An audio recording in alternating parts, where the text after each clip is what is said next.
En el corazón oscuro del narcotráfico mexicano existe un nombre que resuena con una mezcla de temor y fascinación. Un hombre cuya apariencia engañaba, cuya sonrisa escondía secretos letales y cuya historia está tejida con violencia, poder y traiciones que cambiaron para siempre el rumbo de una guerra sin fin. ¿Quién es realmente Edgar Valdez Villarreal? ¿Cómo un joven mexicano con aspiraciones comunes se convirtió en uno de los capos más temidos y controvertidos? En este documental te llevaremos al interior de su mundo, donde la línea entre la ley y el crimen se difumina y donde cada decisión puede ser la última. Prepárate para conocer la historia de la Barbie, un hombre que desafió al sistema y pagó el precio más alto por ello. Esta es la crónica de un poder que crece en las sombras y de la caída inevitable que lo siguió.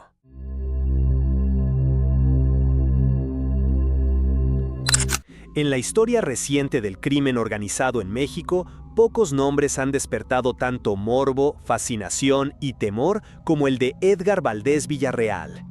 Un hombre que, con una sonrisa que parecía burlarse del mundo, llegó a convertirse en uno de los capos más buscados y mediáticos de su época. Nació en el corazón de Texas, pero su destino estaba marcado por la frontera, esa línea invisible donde dos mundos se tocan y a la vez se rompen, donde la ley y el delito se cruzan a diario, donde la ambición puede transformar a un joven con sueños deportivos en un traficante de cocaína y jefe de sicarios. Le decían la Barbie, un apodo que parecía sacado de una broma adolescente, pero que, con el tiempo, se transformó en una marca del miedo. Cabello rubio, ojos claros, piel blanca, una apariencia que contrastaba con la imagen habitual de los capos mexicanos. Él no se escondía en las sombras, posaba frente a las cámaras, hablaba con periodistas y se dejaba ver con una seguridad que rayaba en la arrogancia. La historia de la Barbie no es solo la de un narcotraficante más. Es la historia de cómo un joven que pudo haber jugado en los campos de fútbol americano universitario terminó comandando ejércitos armados, desatando guerras sangrientas y acumulando millones de dólares manchados de sangre. Es la historia de un ascenso rápido y brutal, y de una caída tan mediática que dio la vuelta al mundo. Pero para entender a Edgar Valdez Villarreal debemos retroceder. Debemos ir al principio, a ese momento en que la frontera de Laredo, Texas, no solo dividía dos países, sino que ofrecía una tentación constante. El sueño americano por un lado y el dinero fácil del contrabando por el otro. Esta es la crónica de un hombre que aprendió a moverse entre dos culturas, dos idiomas y dos leyes. Un hombre que supo usar su carisma tanto como su violencia. Un hombre que terminó siendo pieza clave en el engranaje de uno de los cárteles más poderosos de México y que, al final, pagó el precio de vivir al límite. Bienvenidos a la historia de la Barbie, un hombre que ya forma parte de la oscura leyenda del narcotráfico. Para comprender cómo se forjó el hombre que más tarde sería conocido como la Barbie, hay que mirar más allá de los titulares y adentrarse en el contexto que lo vio crecer. Edgar Valdez Villarreal nació el 11 de agosto de 1973, en Laredo, Texas, una ciudad partida en dos por el río Bravo y unida por una dinámica tan antigua como peligrosa: el intercambio constante entre México y Estados Unidos. Laredo, en aquella época, no era solo una frontera, era un cruce de culturas, un lugar donde el español y el inglés se mezclaban en una misma conversación y donde las diferencias entre el norte y el sur se desdibujaban con facilidad. Para muchos jóvenes, ese entorno ofrecía oportunidades, pero también les ponía a la vista un mundo de tentaciones ilícitas que cruzaban el río cada día: alcohol, armas, mercancía robada y, con el paso del tiempo, cocaína. Edgar creció en una familia de clase trabajadora, sin lujos, pero tampoco en la miseria. Su infancia no estuvo marcada por la violencia extrema, sino por la realidad cotidiana de quienes viven junto a la línea divisoria. Aprender a sobrevivir, a negociar, a leer las intenciones de la gente y, sobre todo, a adaptarse. Esa habilidad de moverse en distintos entornos sería, años después, una de sus armas más poderosas. De niño, era inquieto y competitivo. Destacaba en los deportes, especialmente en el fútbol americano, donde su fuerza y velocidad lo hicieron sobresalir entre sus compañeros. Muchos lo veían como un chico con futuro en el deporte, alguien que podía llegar lejos si mantenía el rumbo.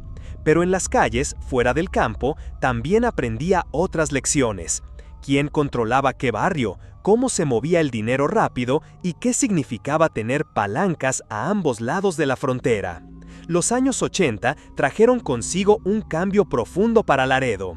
El tráfico de drogas empezaba a consolidarse como una industria millonaria y las organizaciones criminales mexicanas comenzaban a establecer redes firmes en ciudades fronterizas de Texas. Jóvenes como Edgar veían de cerca a quienes regresaban de México con camionetas nuevas, cadenas de oro y fajos de billetes.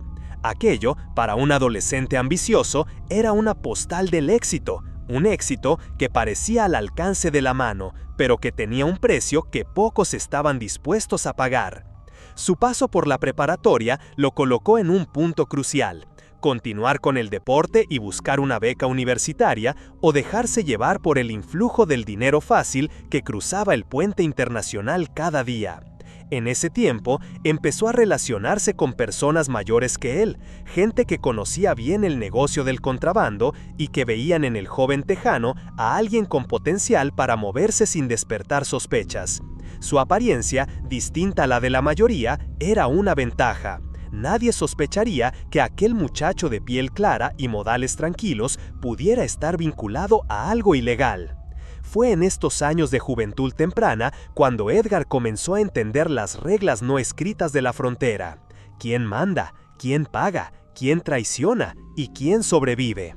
Aprendió que el verdadero poder no estaba solo en la fuerza bruta, sino en la capacidad de ganarse la confianza de unos y el temor de otros. Aún estaba lejos de convertirse en el personaje que acapararía las portadas, pero en esas calles, bajo el sol inclemente de Texas, se estaba forjando el carácter, la audacia y la ambición que en pocos años lo llevaría a dar su primer gran paso hacia el mundo del crimen organizado. El paso de la adolescencia a la adultez para Edgar Valdez Villarreal no fue una transición suave. Fue un salto abrupto hacia un mundo donde las reglas eran distintas y las decisiones se tomaban rápido o se pagaban caro. En sus últimos años de preparatoria, mientras algunos compañeros se preparaban para ir a la universidad o trabajar en negocios familiares, Edgar comenzó a rodearse de un círculo más oscuro. Eran hombres jóvenes, pero ya curtidos en el tráfico de mercancías ilícitas. Algunos se movían con discreción, otros con ostentación, pero todos tenían algo en común: entendían que la frontera era una mina de oro para quien supiera explotarla. El contrabando en Laredo no siempre significaba drogas. Empezaba con cosas pequeñas: electrónicos sin declarar, alcohol comprado en México para revenderlo en Texas, piezas de autos robados que cruzaban en camionetas adaptadas. Para un joven como Edgar, estos trabajos menores fueron su escuela. Le enseñaron cómo mover mercancías sin llamar la atención, cómo manipular documentos de aduana, cómo negociar con oficiales corruptos y cómo entender que la lealtad en ese ambiente era frágil como el cristal. Su entrada al negocio de la droga fue gradual, casi natural. Primero como mensajero, llevando paquetes sellados sin hacer preguntas. Luego, como intermediario entre pequeños distribuidores y proveedores que venían del otro lado. Era un trabajo peligroso, pero la paga superaba cualquier salario que pudiera obtener en un empleo legal. El dinero rápido y abundante empezó a cambiar su estilo de vida: ropa más cara, autos modificados, fiestas largas. No obstante, no era solo la ganancia lo que lo atraía, también era el poder silencioso que empezaba a acumular. La gente en su entorno sabía que él podía resolver problemas, que conocía a las personas correctas y que tenía la habilidad de moverse entre dos países sin levantar sospechas. Su pasaporte y su ciudadanía estadounidense lo convertían en un recurso valioso para grupos criminales que necesitaban a alguien capaz de moverse libremente. En esta etapa, Edgar descubrió algo que marcaría el resto de su vida. Tenía un talento innato para ganarse la confianza de la gente, incluso de quienes deberían temerle. Sabía cuándo sonreír y cuándo mostrarse implacable. Podía estar en una reunión amistosa en un bar y al día siguiente negociar con individuos armados hasta los dientes. Ese equilibrio entre carisma y frialdad lo haría destacar pronto sobre otros jóvenes que intentaban abrirse paso en el negocio. Sus conexiones empezaron a crecer. Ya no trataba solo con contrabandistas locales, sino con contactos que venían de ciudades más grandes, de rutas más peligrosas. La cocaína se convirtió en el centro de estas operaciones, y Edgar, con su perfil bajo y apariencia poco intimidante, era el candidato perfecto para mover cargamentos importantes sin despertar la atención inmediata de las autoridades. Pero en el mundo del narcotráfico, el crecimiento viene acompañado de riesgos. Cada operación exitosa aumentaba su notoriedad y cada trato cerrado lo acercaba más a las figuras grandes del negocio. Lo que en un principio parecía un juego de ingenio y audacia, comenzó a convertirse en un camino sin retorno. En esos años, mientras muchos lo veían simplemente como un joven audaz que había encontrado la manera de hacerse rico, él ya estaba trazando una ruta más ambiciosa: dejar de ser un intermediario y empezar a tener control real sobre las rutas, los cargamentos y sobre todo sobre los hombres que los movían. El muchacho que había aprendido a cruzar pequeños paquetes sin ser detectado estaba a punto de entrar en un escenario mucho más grande, donde las reglas eran sangrientas y los errores mortales. A finales de los años 90, Edgar Valdés Villarreal tomó una decisión que cambiaría el rumbo de su vida de forma definitiva: dejar atrás las calles de Laredo y adentrarse en México. El joven que había aprendido las reglas del contrabando en la frontera ahora buscaba un terreno más amplio, una oportunidad que le permitiera escalar en un negocio que no conocía fronteras. México, en ese momento, era un tablero de ajedrez dominado por organizaciones criminales que libraban batallas silenciosas y sangrientas por el control de las rutas de la droga. Y Edgar, con su experiencia en el transporte y su habilidad para moverse en dos mundos, representaba un fichaje valioso. Su llegada no fue casual ni improvisada. A través de contactos que había cultivado en Texas, fue presentado a operadores de alto nivel vinculados al cártel de los Beltrán Leiva, una organización que en aquel entonces operaba como una de las ramas más poderosas dentro de la estructura del cártel de Sinaloa. El acceso a este círculo cerrado no se ganaba con palabras, requería demostrar lealtad, eficiencia y una disposición absoluta para hacer lo que fuera necesario. Edgar no tardó en dar prueba de esas cualidades. Al principio, asumió tareas de supervisión en cargamentos que cruzaban desde Sudamérica hasta las costas mexicanas, vigilando que el producto llegara a manos seguras y que las autoridades, en caso de aparecer, fueran neutralizadas con dinero o con plomo. Su frialdad para tomar decisiones en momentos críticos llamó la atención de sus superiores. Pronto, dejó de ser un operador más para convertirse en un jefe de confianza. Le asignaron zonas estratégicas en Guerrero, un estado clave por su ubicación y su acceso a rutas marítimas. Allí, Edgar no solo administraba el negocio, sino que empezó a estructurar su propio equipo de seguridad, reclutando hombres que le debían lealtad directa. Muchos de ellos provenían de grupos armados o eran expolicías que habían abandonado la ley para servir al mejor postor. Lo que diferenciaba a Edgar de otros mandos medios era su enfoque calculador. No se limitaba a ejecutar órdenes, analizaba la logística, planificaba con precisión y mantenía una comunicación constante con sus superiores, lo que le permitía anticipar movimientos de rivales y autoridades.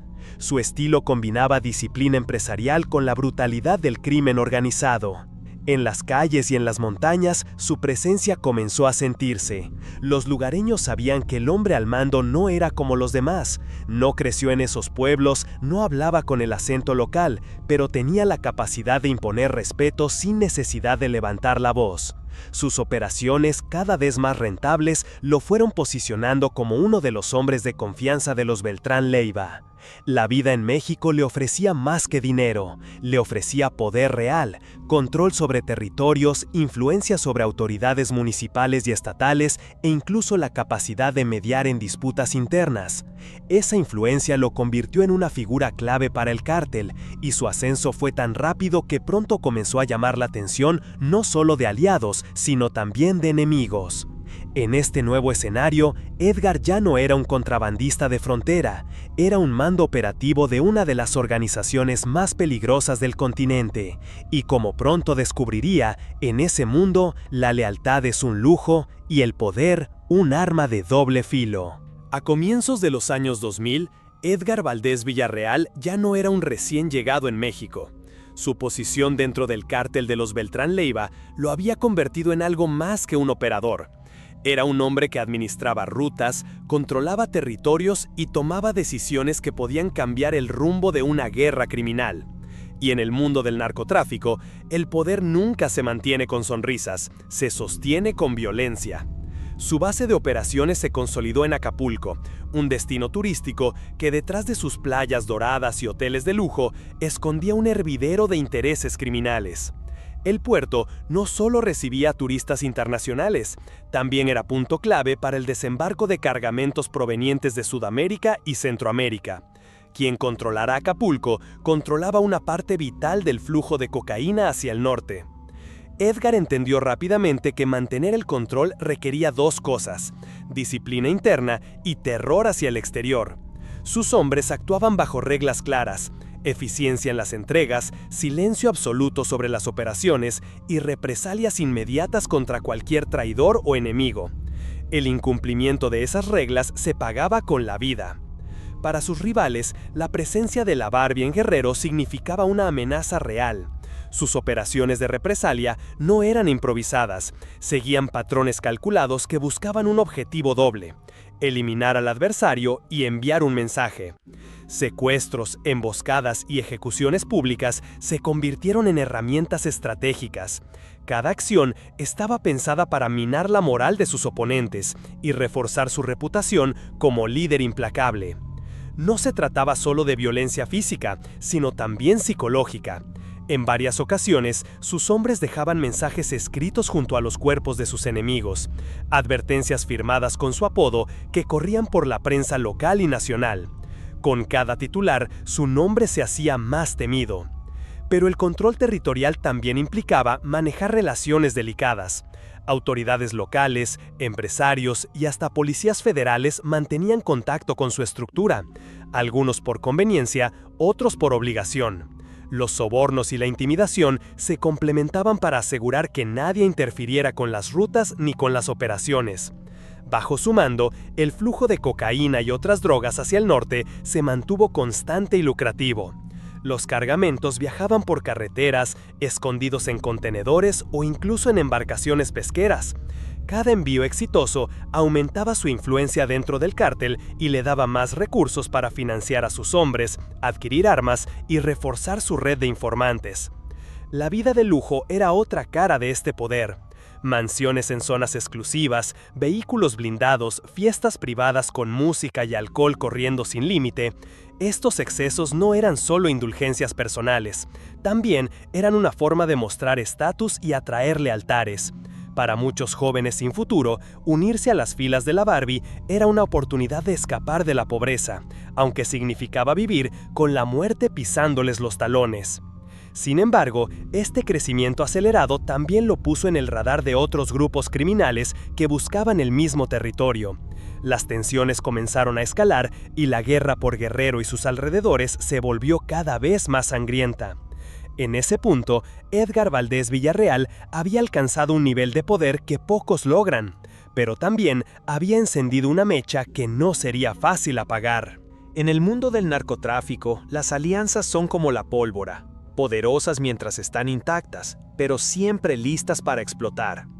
Para Edgar Valdés Villarreal, ese momento llegó cuando las fisuras internas del cártel de los Beltrán Leiva comenzaron a ensancharse, empujándolo hacia una guerra que cambiaría su destino. El año 2009 marcó el inicio del quiebre. La organización, que hasta entonces operaba como una máquina bien engrasada, comenzó a desmoronarse desde adentro. La captura y ejecución de operadores clave desató sospechas sobre filtraciones, y los rumores de traición corrieron como fuego entre la jerarquía. Las miradas comenzaron a posarse sobre cualquiera que tuviera contacto con autoridades, y las lealtades que antes parecían inquebrantables empezaron a tambalear. En ese clima de paranoia, la muerte de Arturo Beltrán Leiva, abatido en un operativo de la Marina Mexicana en diciembre de 2009, fue el golpe definitivo. Arturo no era solo un jefe, era el vínculo que mantenía cohesionadas a varias facciones. Su ausencia dejó un vacío de poder que desató una lucha interna feroz por el control. Edgar, con su posición sólida en Guerrero y una estructura propia de hombres armados, se encontró en medio de una tormenta.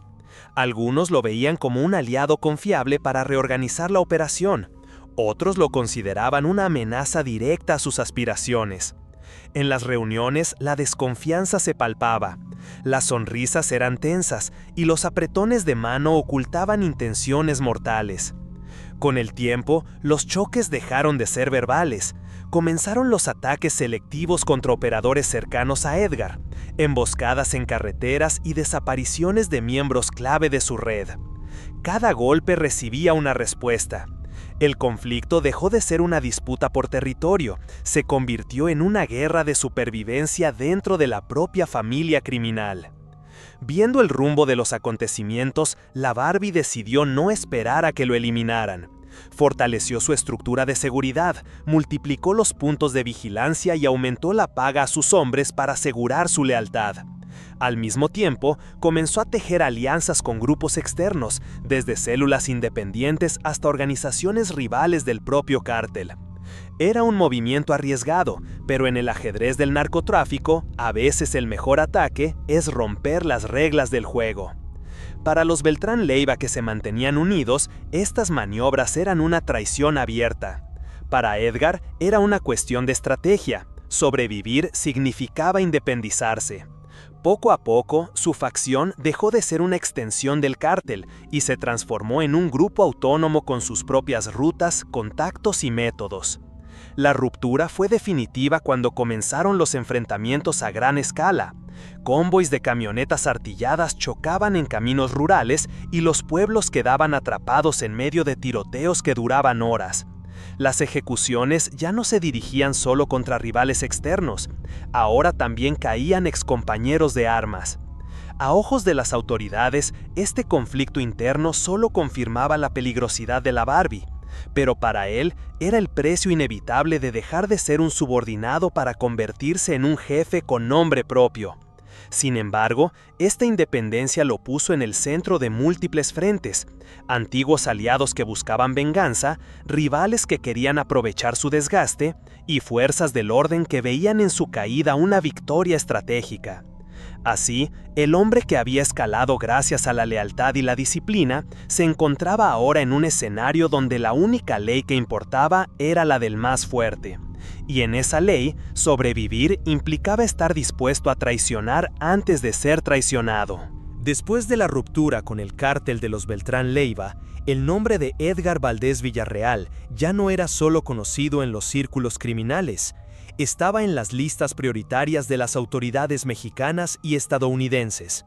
El hombre que había construido su poder en la sombra ahora se había convertido en un objetivo de alto valor, y su captura era una cuestión de prestigio para ambos gobiernos. La presión comenzó a crecer de forma silenciosa, primero con la vigilancia de sus movimientos financieros. Cuentas bancarias, transferencias y propiedades empezaron a ser rastreadas con tecnología y paciencia. Luego, con el seguimiento de sus comunicaciones, obligándolo a cambiar teléfonos, mensajeros y puntos de reunión cada pocas semanas. Cada paso que daba, cada visita a una casa de seguridad, podía ser la última antes de caer en una emboscada policial o militar. En paralelo, las autoridades intensificaron los operativos en Guerrero, Estado de México y Morelos, lugares donde se sospechaba que mantenía sus centros de operación. Las redadas se multiplicaban y aunque muchas veces llegaban tarde, cada golpe significaba la pérdida de armas, vehículos o cargamentos que debilitaban su estructura. La persecución no era solo física. Los medios de comunicación comenzaron a difundir imágenes y datos sobre él, su rostro, sus posibles ubicaciones, las recompensas ofrecidas por información que llevara a su captura. En México, la cifra alcanzó varios millones de pesos. En Estados Unidos, la oferta superaba el $1.000.000. Con ese precio sobre su cabeza, cada contacto podía convertirse en un informante y cada aliado en un posible traidor. Edgar respondió endureciendo sus medidas de seguridad. Sus traslados se realizaban en convoyes pequeños y veloces, con rutas alternas y cambios de vehículo en puntos predeterminados. Las casas de seguridad se mantenían ocupadas solo por cortos periodos, y las reuniones con socios se realizaban en lugares remotos, lejos de miradas indiscretas. Incluso así, el riesgo estaba siempre presente. La vida en fuga era una mezcla de tensión constante y disciplina. Dormía pocas horas, mantenía un círculo de confianza extremadamente reducido y evaluaba cada decisión como si fuera una jugada de ajedrez. Un error de cálculo, una rutina repetida, podía significar su captura. Las fuerzas de seguridad, sin embargo, no se limitaron a seguirlo, comenzaron a atacar sus puntos débiles. Identificaron operadores clave y los neutralizaron, ya fuera con arrestos o mediante acuerdos para obtener información. Algunos, presionados por la amenaza de largas condenas, revelaron detalles sobre sus rutas, sus métodos de comunicación y los lugares que frecuentaban. Poco a poco, el cerco se fue cerrando. En las calles, su figura se convirtió en un mito, alimentado por historias contradictorias. Unos decían que había escapado de un operativo rodeado de soldados, otros afirmaban que vivía oculto en lujosas propiedades disfrazadas de ranchos. Mientras tanto, para las autoridades era cuestión de tiempo. La persecución alcanzó su punto máximo en 2010, cuando los reportes de inteligencia lo ubicaron moviéndose entre Morelos y el Estado de México. A partir de ese momento, cada desplazamiento suyo estaba bajo observación indirecta, con informantes, seguimiento de vehículos y vigilancia aérea. El hombre que había eludido durante años a la justicia estaba comenzando a quedarse sin espacio para maniobrar. Y aunque aún no lo sabía, la red que se tejía a su alrededor estaba a punto de cerrarse, llevándolo de las carreteras y las mansiones seguras a la mirada fija de las cámaras en el momento más mediático de su vida. Era la madrugada del 30 de agosto de 2010, cuando un operativo conjunto entre Fuerzas Especiales Mexicanas y agencias estadounidenses marcó un hito en la lucha contra el narcotráfico en México. En Naucalpan, Estado de México, rodearon la residencia donde Edgar Valdés Villarreal, alias La Barbie, se ocultaba junto a sus operadores más cercanos. Después de una confrontación breve pero decisiva, Edgar fue capturado sin resistencia y su imagen sonriente y desafiante ante las cámaras se volvió símbolo mediático inmediato. Su arresto representó no solo la caída de un capo, sino también el inicio de una lucha interna por el poder dentro de las organizaciones criminales. En los tribunales, el proceso legal contra la Barbie fue arduo y prolongado. México y Estados Unidos colaboraron estrechamente para enfrentar los múltiples cargos que incluían narcotráfico, lavado de dinero y violencia organizada. Durante las audiencias se reveló la compleja estructura del cártel y las redes de corrupción que lo sustentaban. A pesar de la defensa, la justicia determinó su culpabilidad y dictó una condena ejemplar que buscaba enviar un mensaje claro contra el crimen organizado. Sin embargo, la violencia no cesó. La caída de Edgar provocó una reorganización de células criminales que continuaron el conflicto.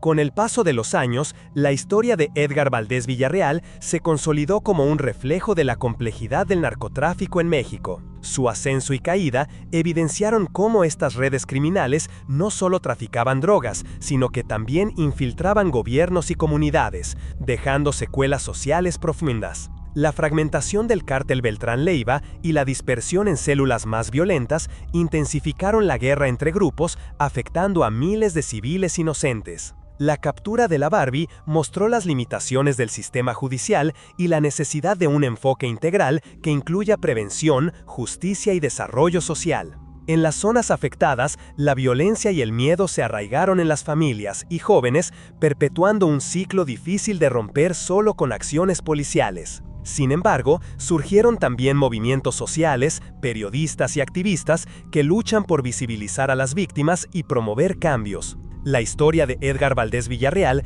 es así una advertencia y un llamado a la acción para enfrentar las raíces del problema y buscar un futuro distinto. Hoy, mientras la Barbie cumple su condena, el narcotráfico sigue siendo un desafío central para México. Nuevas generaciones buscan ocupar los espacios vacíos y la lucha continúa, con la memoria colectiva y la esperanza de un país que algún día pueda dejar atrás el eco de nombres como el suyo. Si te gustó este video, no olvides darle like, suscribirte y compartirlo. Eso me ayuda muchísimo a seguir creando más contenido como este. Gracias por acompañarme y nos vemos en el próximo misterio.